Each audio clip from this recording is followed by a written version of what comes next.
In December 1973, Ralphie Parker lives in Chicago with his wife Sandy and 2 children, Marc and Julie. Ralphie has been taking the year off from his job to write his first novel, but its excessive length led multiple publishers to reject it.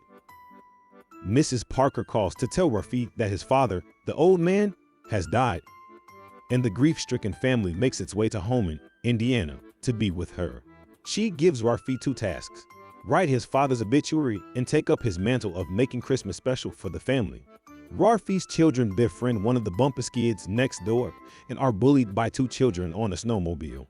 Ralphie reunites with Flick, who now owns his father's old tavern, and Schwartz, who still lives with his mother and has run up a large tab at Flick's.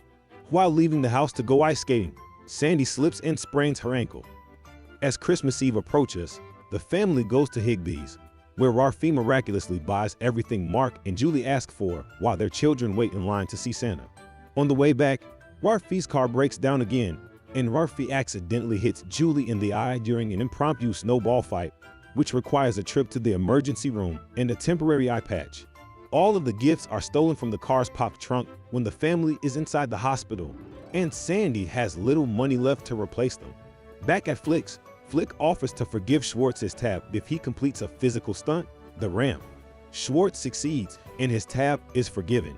But afterwards, Marc breaks his arm sledding, and Ralphie is rejected by his final prospective publisher.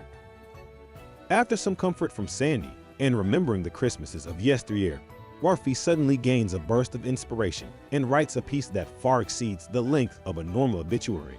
However, he leaves it on the desk, needing to prepare for Christmas Day.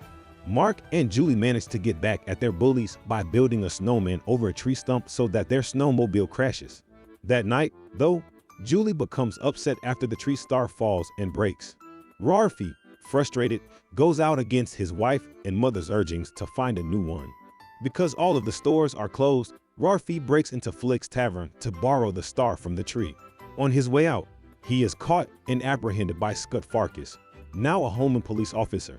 Ralphie is terrified at what Scut will do to him, but Scut brings him home, saying he owes Ralphie because their fight set him on a better path in life.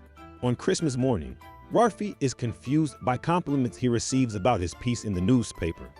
Sandy reveals she found the obituary manuscript and took it to the local paper, and its high quality led to it quickly being syndicated. Ralphie is offered a new job as a syndicated columnist, fulfilling his dream of leaving the rat race and becoming a full-time writer. Opening presents, it is discovered that the old man had bought and personally wrapped very thoughtful gifts for the family shortly before his death. Much of the town soon comes to the Parker house for Christmas dinner. After dinner concludes, the core family asks Ralphie to read his story about the old man. Ralphie takes a seat and begins to read, fully embracing his new role as the old man's successor as his narration of it transitions into Gene Shepard's from the original film.